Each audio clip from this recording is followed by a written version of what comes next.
Welcome to Kamala's fantasy. இன்றைக்கி ஒரு முக்கியமான பதிவு தாங்க நம்ம பார்க்க போகிறோம். புரட்டாசி முதல் நாள் பெருமாளுடைய நாள். புரட்டாசி மாதனாலே பெருமாள் மாதம் அப்படின்னு சொல்லுவாங்க. புரட்டாசி முதல் நாளே இந்த வேலையை நீங்கள் செஞ்சிங்கன்னா கண்டிப்பாக உங்களுக்கு லக்ஷ்மி கடாட்சம் கிடைக்குங்க. அது என்னன்றது இந்த பதிவில் தெளிவாக பார்க்கலாங்க. ஸோ வீடியோவை ஸ்கிப் பண்ணாமல் முழுசாக கேளுங்க. இந்த வீடியோவை சப்ஸ்கிரைப் பண்ணாமல் பார்க்குறவங்க சப்ஸ்கிரைப் பண்ணி வச்சுக்கோங்க. பக்கத்தில் வர பெல் ஐக்கானை கிளிக் பண்ணுங்கள். அப்போ தான் நான் போடுற ஆன்மீக பதிவு உடனுக்குடன் உங்களுக்கு நோட்டிஃபிகேஷனில் வரும். சரி, இப்போ நம்ம வீடியோக்குள்ளே போயிடலாங்க. ஒரு சிறிய தட்டை எடுத்துக்கணுங்க.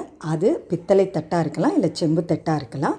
ஒரு தட்டை எடுத்துகிட்டு அதன் மேலே கொஞ்சம் பச்சரிசிக்கு மேலே ஒரு அகல் விளக்கு, புதிய அகல் விளக்காக இருந்தால் ரொம்ப விசேஷங்க.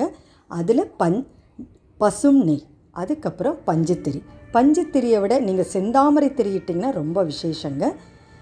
அதுக்கப்புறம் அந்த அகலை சுற்றிலும் கொஞ்சம் துளசி இலை, கண்டிப்பாக துளசி இலையை வச்சே ஆகணுங்க. வச்சா ரொம்ப விசேஷம். அதுக்கப்புறம் நீங்கள் மனசார பெருமாளை வேண்டிக்கிட்டு நெய் தீபத்தை ஏற்ற வேண்டியதாங்க.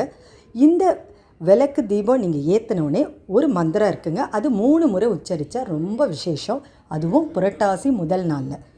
அது என்ன மந்திரம் அப்படின்னு நீங்கள் பார்த்தீங்கன்னா, ஓம் நமோ நாராயணாய, ஓம் நமோ நாராயணாய, ஓம் நமோ நாராயணாய.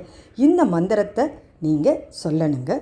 சொல்லிவிட்டு பெருமாளை மனசார நீங்கள் சேவிச்சுக்கணும்.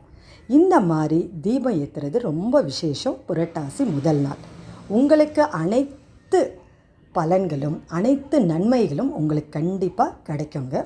இந்த தீபத்தை எப்போ நீங்கள் ஏற்றணும் அப்படின்னு நீங்கள் பார்த்தீங்கன்னா, பிரம்ம முகூர்த்த நேரத்தில் ஏற்றினா ரொம்ப விசேஷம். அப்படி இல்லைன்னா காலையில் நல்ல நேரம், கௌரி நல்ல நேரம், அந்த நேரத்தில் ஏற்றலாம். அப்படியும் உங்களால் முடியலைன்னா மாலை நேரத்தில் 6 மணிக்கு மேலே நீங்கள் ஏற்றி வச்சு பெருமாளை வேணாலும் ரொம்ப விசேஷங்க.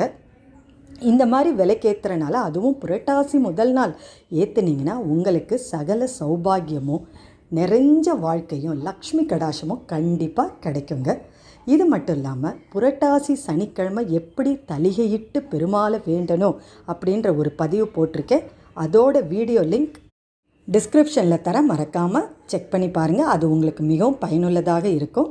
இந்த பதிவு உங்களுக்கு ரொம்பவே பிடிச்சிருந்தால் லைக் பண்ணுங்கள். உங்கள் உற்றார் உறவினருக்கு ஷேர் பண்ணிவிடுங்க.